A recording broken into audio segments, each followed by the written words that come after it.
What up, guys, and welcome back to Practical Guide to Support, a series where I go over in depth a support champion's abilities, runes, builds, combos, and matchups, etc. And in this video, we're going to be going over the newest addition to support. I don't think he's ever been played seriously in support since his release, and he was one of the original champions, so it's been a long time. But as you can see from the title of this video, we're going to be talking about Amumu support, which has been making the rounds in solo queue in the past couple patches. Now, why has Amumu support been on the rise and arguably one of the best supports in the game right now?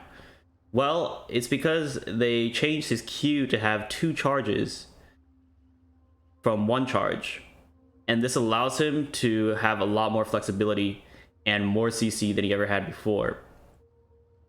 Originally, people just assumed that he had to stay in jungle, but then at some point people realized, like, oh, if I just played him support, he would just be like a super good, he would provide a lot of CC and teamfight power, and then your jungler could actually be someone who could duel and stuff, because his main problem is he can't duel in the jungle against other junglers.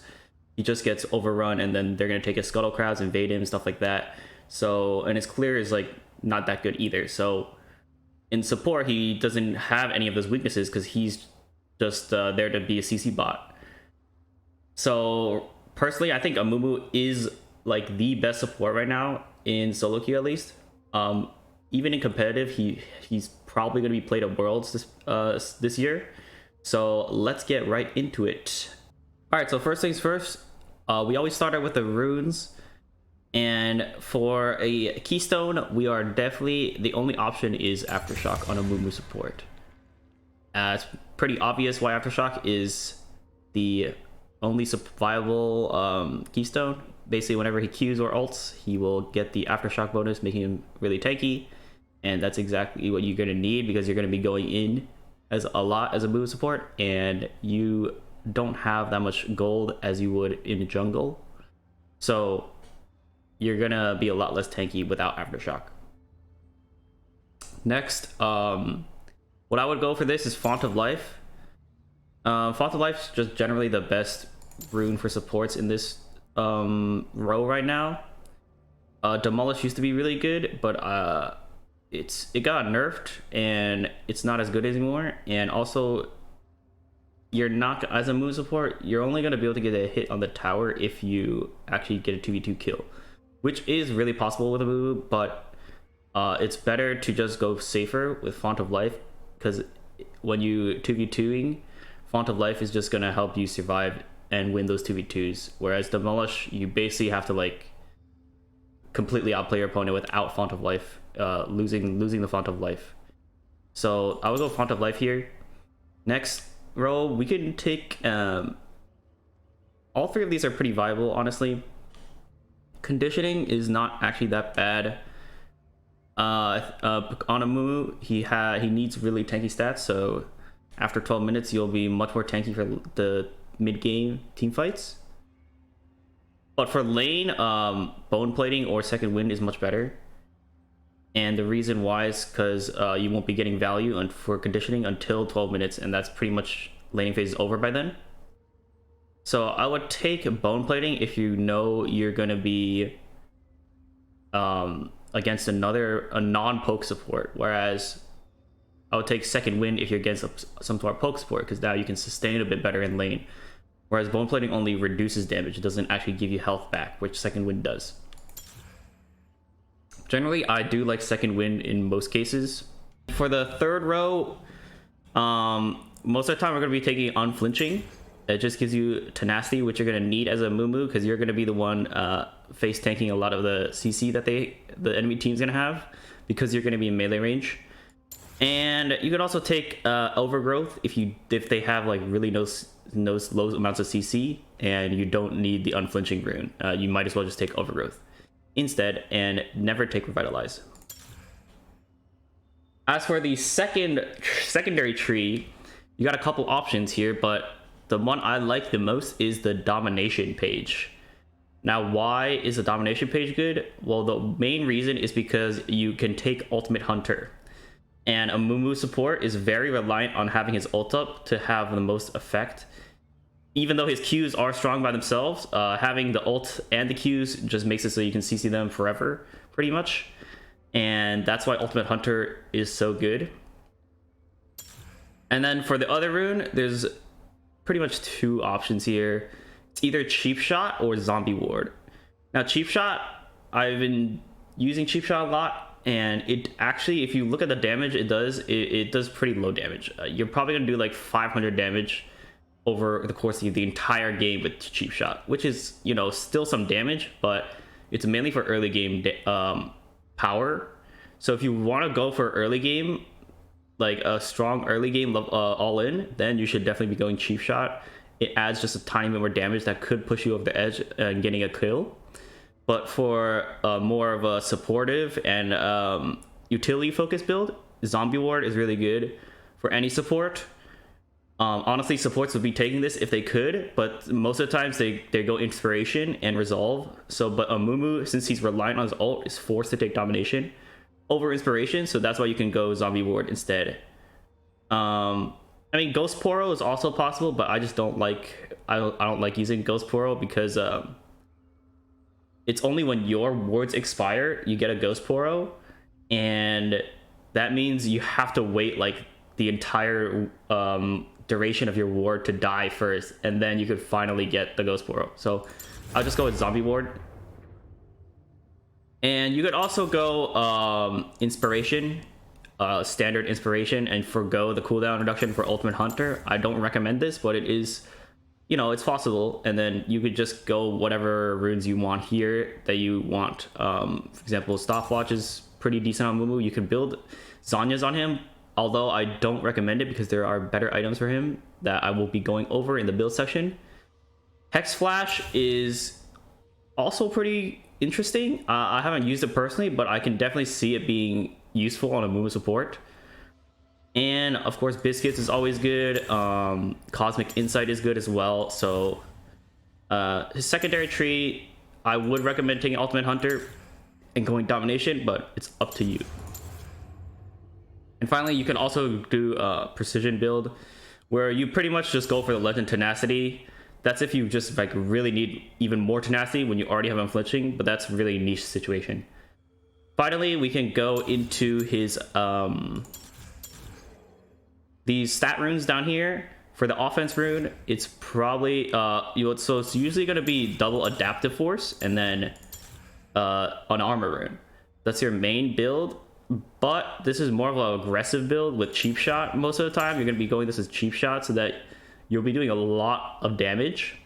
If you want to go more utility, you can always go the Ability Haste rune, and you could always switch this into a more defensive rune. Say they have like all AD, and you want to have double armor runes, then that would be pretty good. Or if they have a mage bottom, you could throw in the magic resist rune, stuff like that. So these are always really flexible. It's up to you what your playstyle is going to be for that game and what you think is going to be best for the game. So make sure you always, you know, look at the enemy team's champions and what they are, what their team comp looks like, and change these runes accordingly before you get in game. So that's it for the runes. Let's get in game and show you his build first. Okay, guys, so we're in game and we are on our Amumu support here, and first, for starting items, we're going to be taking Relic Shield, 2 pots, and obviously Stealth Ward or Trinket. Relic Shield is the best on him because he has a lot of AP scalings. All his abilities actually scale off AP. So that's why you take Relic Shield, and obviously he's a melee champion, so Relic Shield is... he can't take Stealth Thief's Edge because that he won't be able to get as much gold. Now, let's go into his actual items. So for his mythic, we're going to be going a Locket of the Insularity pretty much every time. Locket is simply the best support item for melee champs. The reason why is because it gives you a ton of armor, magic resist, and health, and ability haste, the 4 stats we want the most, besides movement speed, of course. and it also shields your allies, so it grants nearby allies free armor and magic resist, and it shields them, including yourself. So it basically helps everybody on the team, and that's why you should be always going Locket on any melee support champ, including Amumu.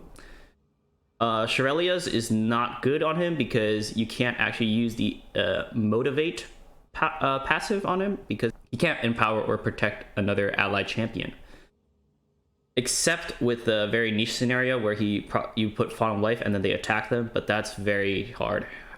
So yeah. Next, for his legendary items, we're going to be looking at pretty much these items once again. I always look at these items when we do melee supports, but melee supports are Mumu in particular is different from the other ones a little bit, because he's less. Some of these items are a bit more better than him than others. So before, I would always recommend Knight's Vow and Zeke's Convergence, but they aren't actually as good. They're still good on him, but there are better items that you could use, which I'm going to get to. And the better items are Abyssal Mask and Thornmail. So the reason why is because these items make him really tanky, first of all. Second of all, he has so much CC in his kit, and he has AoE CC, so he can put these on a lot of people, which, even though a lot of melee sports they have CC, they don't have AoE CC like he does with his ultimate. So what he can do is he can put Grievous Wounds on their entire team when he ults everyone, or he can put the Unmake passive for Abyssal Mask on the entire team. So that's why usually I'll be going one of these two items second, depending on the enemy team composition and what I want to be doing in that game. This is more of an aggressive item that you're looking to one-shot some people. This is more of a, you're playing for your team and they're not buying Grievous Wounds, so you might as well have to buy Grievous Wounds in that situation. And then the final item I would recommend buying on him, it's pretty slept on by a lot of lower elo players, but it is Anathema's Chains. So the reason why Anathema's Chains is so good on him is, one, that's cheap and gives him health and ability haste, and a lot of it at that. Second of all, it reduces the tenacity of the person you bind this to at maximum stacks. And this tenacity can be lower than 0, so they can have negative tenacity, which means you can actually perma CC someone with no tenacity with a Amumu, whereas before they would able to be flash out in the middle if they had it up, if you didn't have the Anathema's Chains on them. And also, even if they had Merc Treads, it would be reducing their Merc Treads tenacity by 20%, where Merc Treads gives you 30. So they would only have 10% tenacity, even though they've already spent so much money on this one item. And they're going to be doing reduced damage to you. It's just a bonus on top. So what I like doing with Anathema's Chains, and I might make a video just on Anathema's Chains, because it's pretty hard to understand. I had to experiment with myself and understand it myself. But from what I understand, it's good because you can initially put it on their fed jungler or something, or top laner or something that has built Merc Treads against your team, so that they don't get CC'd in T-fight and they can carry the T-fight. And then you CC, you take out their tenacity with the Anathema's Chains, and you're just a support, right? So now you've effectively nullified their strongest member in the mid game, and with the least resources possible, 2,500 gold, and you're the support.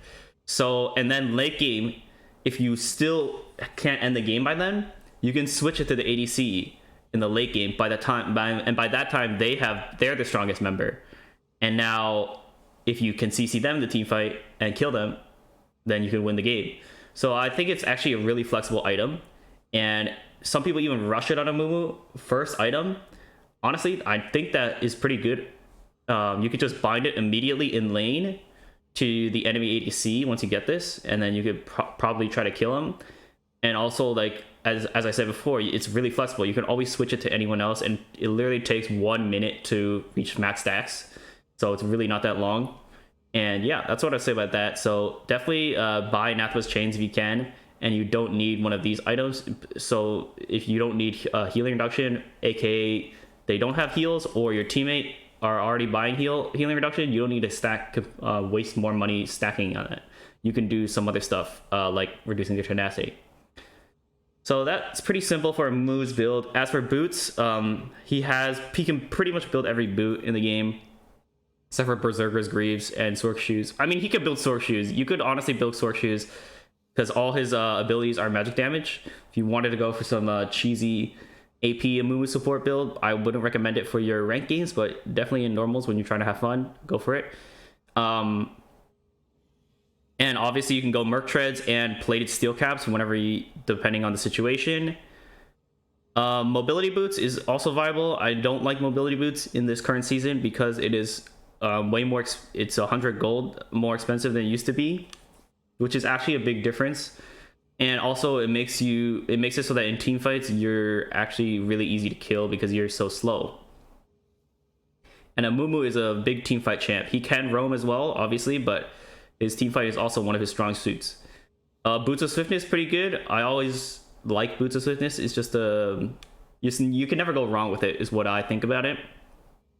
But finally, I think Ionian Boots of Lucidity is the best boot on him. If you can afford to get away with this boot, you should definitely buy it every single time. The reason why is because it gives him so much early ability haste to reduce his ultimate CD. And also, obviously, it works on his Q as well, reducing the recharge time, so that's also very nice. So, and basically his entire kit revolves around having his ult up, and that's why Ionian Boots of Lucidity should be your go-to boot. With that out of the way, his build is overall pretty simple. Let's go into his abilities. All right, so let's go over his abilities real quick. So first we got a Q Bandage Toss, his signature ability. He launches a Band-Aid, pulling himself to the first enemy hit and stunning them for 1 second. And now, of course, this ability has 2 charges now, as you can see by this 2 here. So I'm going to use it once, and then I could use it again after 3 seconds. So you can't like immediately stun some guy twice in a row, because that would be really broken. But it is, but we'll get into that later when you can chain his ult into the equation, and then you can essentially stun them forever.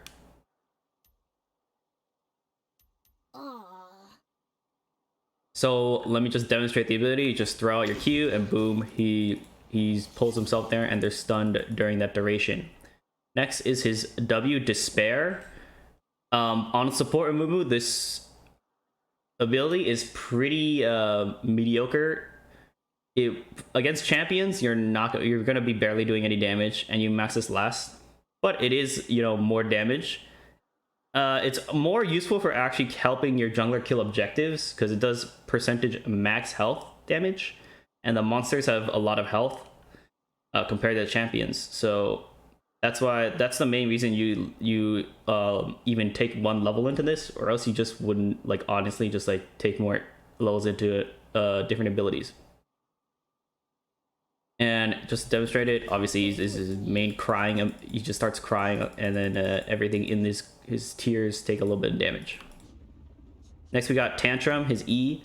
So this has 2 abilities. First is he takes reduced physical damage, and this scales with the level of this ability, and also his bonus armor and magic resist, which is why the conditioning rune is a bit better than him compared to other support champions. And then the active, and then when he's hit by an ability, the ability's cooldown goes down by 0.5 seconds. And then for his active, he simply just throws a tantrum and it does damage in an AoE around him. AoE is pretty small, as you can see right here, but that's what it looks like. And obviously, it's pretty small range, so you got to be pretty close to the enemy. This is the max range. Finally, we got his R, Curse of the Sad Mummy. Basically, he just makes a big ass circle and everything in it is stunned and applies Curse. And Curse is his passive, which is his Amumu's attacks curses enemies for 3 seconds, causing them to take an additional 10% true damage for all magic damage they take. So essentially a mini Abyssal Crown, or not Abyssal Crown, Abyssal Mask. except for only for magic damage. So that's why Abyssal Mask is really good with him. Once you stack both of these things together, it will actually amplify your damage by a lot. So just demonstrating his ult real quick. Just press R, and everything in this circle is going to be stunned for 1.5 seconds. Where are we going? And that's, even though it's a very, very simple ability, it is a very strong ability. So that's the main strength of his entire kit, is this ultimate. And it has a pretty long cooldown at level 1, but it's really not that bad, and it goes down by a lot every time you level it. And we're going to be trying to build cooldown boots, because he doesn't build that much cooldown in the rest of his kit. I mean, Locket gives cooldown, but none of these items give cooldown, except for Anathra's Chains. Which is why I also like Anathra's Chains over Thornmail and Abyssal Mask, is because it gives you the ability Haste. Yeah, so his kit is very simple. Let's go over some of his basic combos as well, because his combos are pretty simple as well, but there are some cool things you can do. So first off, Q Bandage Toss. The main combo is going to be just spam all your buttons. So Q, W, Auto E. And you can't activate W mid Q, so that's why my W didn't go off. So once you're Q, you can't do anything in that animation. He basically stuns himself while he's pulling him. So make sure after you land, you're going to activate your W. That's the only time you can press W. But in all, this W really does like no damage anyway. So it's basically just there to do like, maybe you need 12 extra damage. But like, yeah. And then we add his ulti equation. So if we do that, then it's going to be Q, Auto E, R, Auto E. And that's the max damage combo you can do. So just to show that again, the max damage combo that you weave in autos, but they're not going to be full CC'd. So you can only do this when they don't have any escapes. And you know that for a fact, like they already flashed. So it's Q, W, Auto E, R, Auto E. And that's his max damage combo. And, but then if you know they have flash, you have to do a different combo. So now we're going to go to his full, like, max CC combo, where he basically CC changed with himself. So what you're going to do is, on all these, you're going to be using like your W and E whenever, but... Okay. So what you're going to do is Q and then immediately R. And the reason why you have to immediately R is so that they're stunned for the entire duration. Because as you're getting pulled, the stun's already like lower, like ticking down. So the farther away you are, the faster you have to R. So basically, if I'm like all the way over here and I have to R as fast as possible. But if I'm right in front of them, I can actually like do an auto and then R. So, and that would be one more auto worth of damage. But if you want to be safe, just R immediately. Where are we going? This especially true if they have tenacity. So if they have tenacity, they might, depending on how far away you queued for them, they might be able to flash out before you can R. In that situation, what you need to do is, if you know they're going to be smashing their flash button and they have tenacity, you got to Q and then flash after. Okay, I flashed twice by accident, but you got to Q, flash R, and then this will like catch them off. This will follow their flash essentially. You're basically predicting that they're going to flash. But even if they don't flash, I mean, you would have wasted your flash, but your R will still hit them. So just to do that again, it's like that. And also you can like, there's this weird interaction with his Q where you can flash like mid Q. It's pretty useless.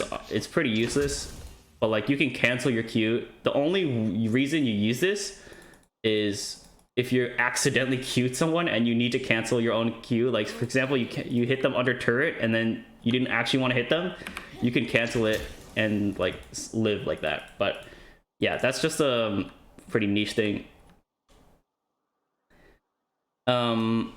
As for the full combo with 2 Qs now. So remember we have 2 Qs. I'm going to turn off my cooldowns for this just to show it.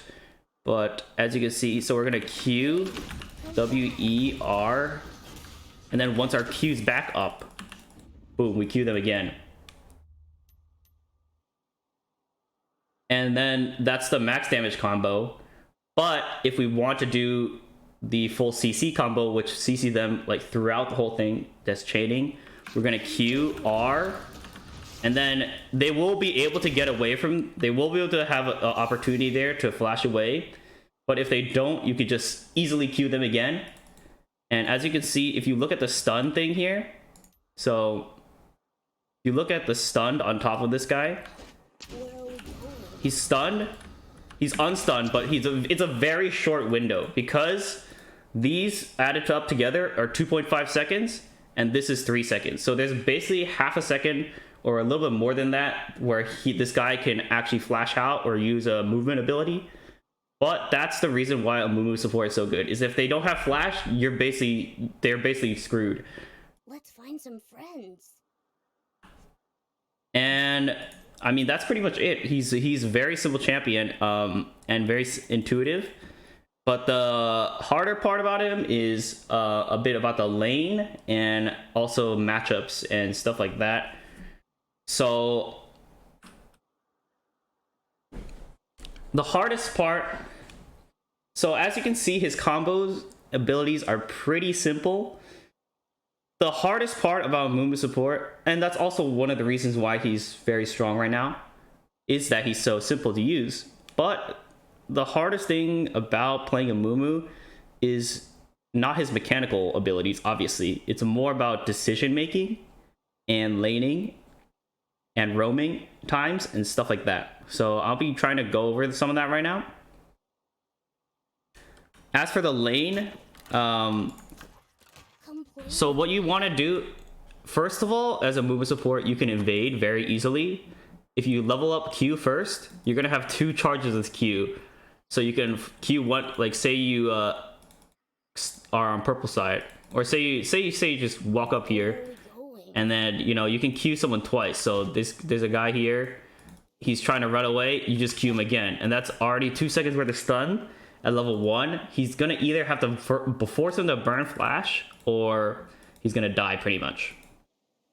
So Mu is like one of the strongest invading champs. You also do some late invades. For example, like coming over here at like 123 is the main timing, because that by the time you walk here, the buff will just have spawned. And you could do this with your jungler and ADC, and then you come here and you just destroy them, because you're gonna have 2 Qs at level 1. So basically, you're always gonna be taking Q level 1, no matter what. Next, once you actually get into lane, Okay. the main thing you want to do is try to push for level 2 as fast as possible in the first wave. So that's just a very basic concept as a bot laner that you're gonna need to learn. And after that, you're gonna level up your E second. That's pretty much his next best ability. I mean, his W and E are pretty useless overall, but his E is better than his W at least. So that's why you get that. Then you can actually look for a fight here at level 2. He's pretty strong. He's already strong at level 1. So at level 1, you can already like go for bandage toss in lane. Go for a bandage toss auto, and then just walk back. And that's a pretty good trade. Maybe your ADC will get some damage on this person as well. But once you bandage toss him once, you can't do anything else for 3 seconds. So you make sure you walk back as you're spacing. And then you can go for the second one. If there's still opportunity. Like, they haven't already run away all the way back to the turret. Or, yeah, they're disrespecting you in some sort of way. Yeah, and then at level 2, the same thing applies. Especially if you hit 2 first, you should be looking for bandage toss. When they're still level 1, either that or zoning them off the wave by standing in these bushes. Make sure your bush control is really important as well on Amumu, as well for any support. But then at level 3, what I would recommend is not leveling W. I just put another point in Q, honestly, because his W is pretty worthless overall. But I would definitely get W at level 4 and not forgo it, because you might need this to kill dragon a bit faster and stuff like that. And also it does help him with his damage by a tiny bit. So level 3, it's going to be, so the skill order is going to be Q, E, Q, W, Q, R. And at level 6, you will have 3 points in Q, and make sure you max Q first. Then you're going to be maxing E second, because it gives the passive is the most important part. Plus, you obviously do a little bit more damage. And then W if the game lasts that long, which is usually not going to last that long. Either you're going to lose by then, or you're going to win by then. Now, as for some more advanced tips, I wouldn't call these advanced tips because they're still pretty simple, but maybe you wouldn't know about them just from looking at his kit. So say this is the support right here, and this is the ADC, but obviously this guy's in your way if you're coming from this direction. So how are you going to get to this guy? Well, you can Q to this guy, and then just R. And then this guy will be stunned, and this guy will be stunned, and then you simply walk past this guy, and then you Q him with your second Q. So you basically hit this guy even though this guy's blocking his Q, which is very important. Which is why it's one of the reasons why he's so strong compared to like the other melee engage supports, because he can just aim for the other support as a gap closer and then hit the other guy, which is not usually like possible because his ult is so strong. And also you can, if this guy is like even farther away, since say he's over here, you can use, and this can also be this could be a minion, this could be a champion, this could be a jungle monster, this could be anything. So you use this guy as a gap closer, and then you flash R this guy, and then Q him again with your second Q.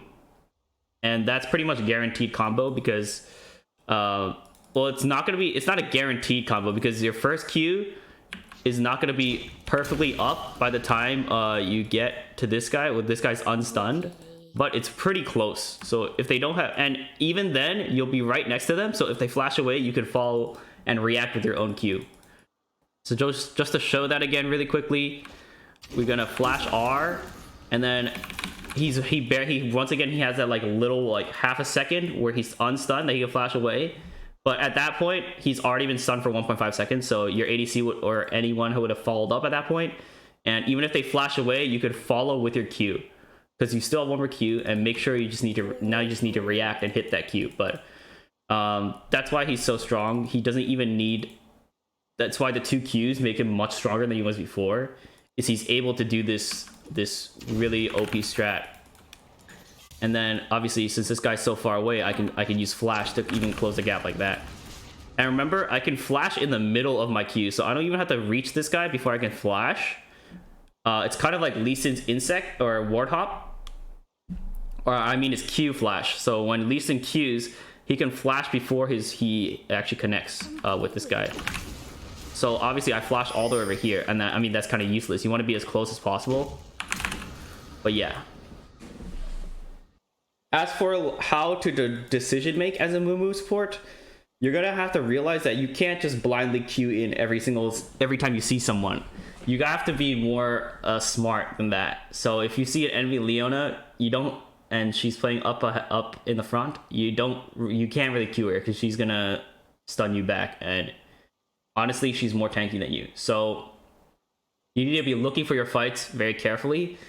If you can you should be mainly looking for squishies on their team and blowing them up. And also another thing about it is that he's very good at catching people out. So if you have to use your ult just to kill one person, it's only you want to hit like a 5-man Amumu ult, obviously. But if you are using it to get a pick before dragon or something, turn it into a 4v5, it's perfectly okay to use your ult there just to kill one person.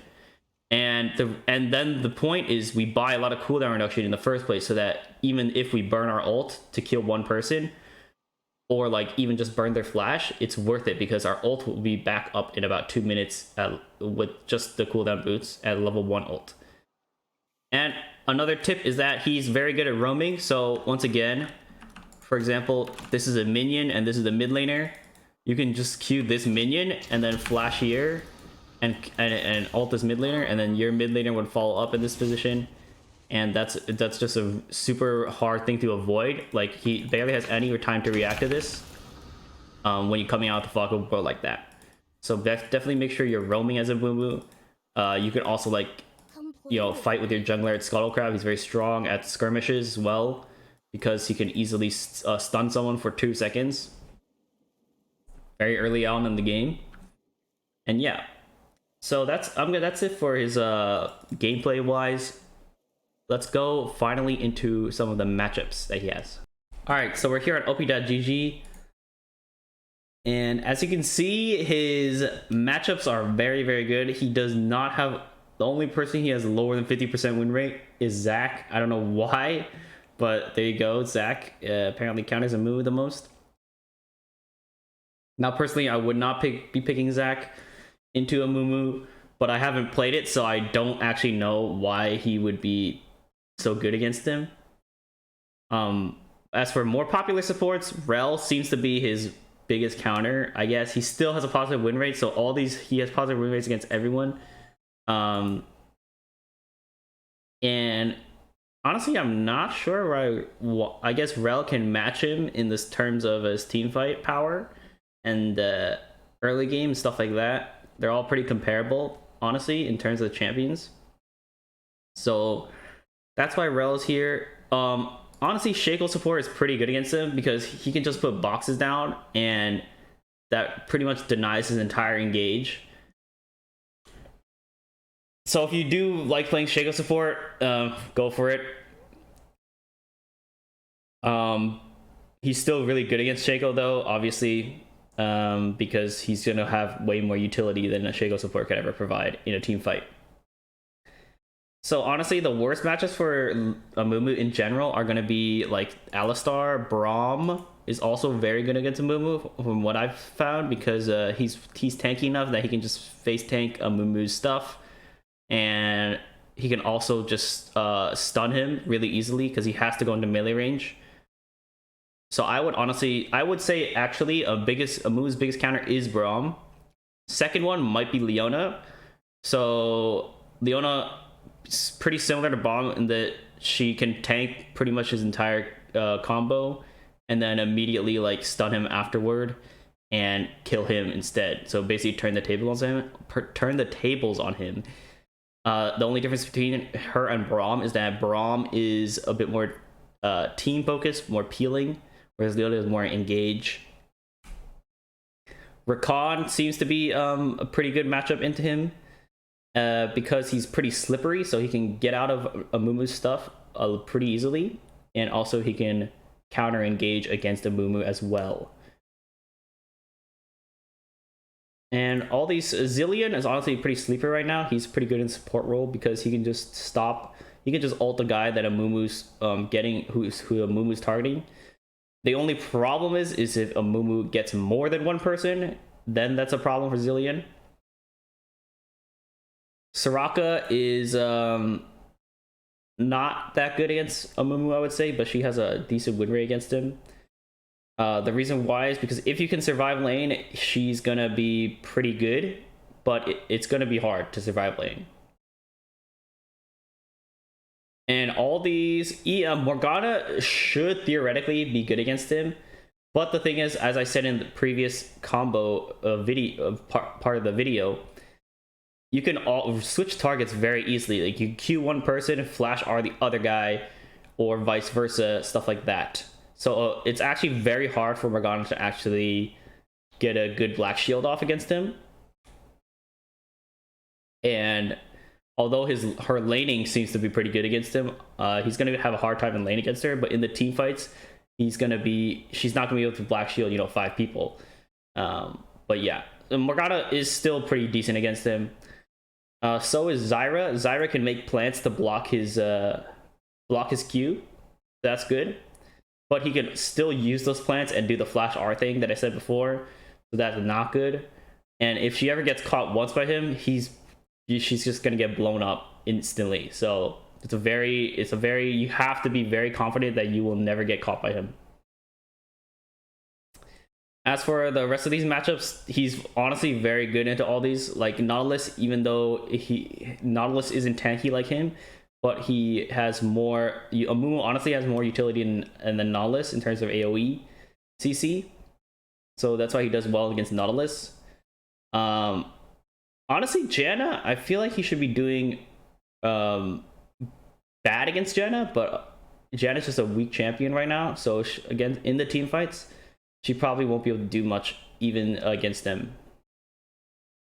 And obviously the rest of these, anytime he basically queues any of these squishy champs right here, they're gonna get one shot, especially if he's 6 and has ult. And obviously he's also good against Yumi because he can CC her very easily.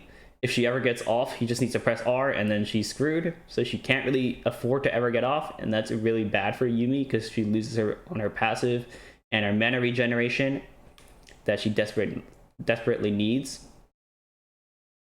Honestly, I would say Pyke is not that bad against him.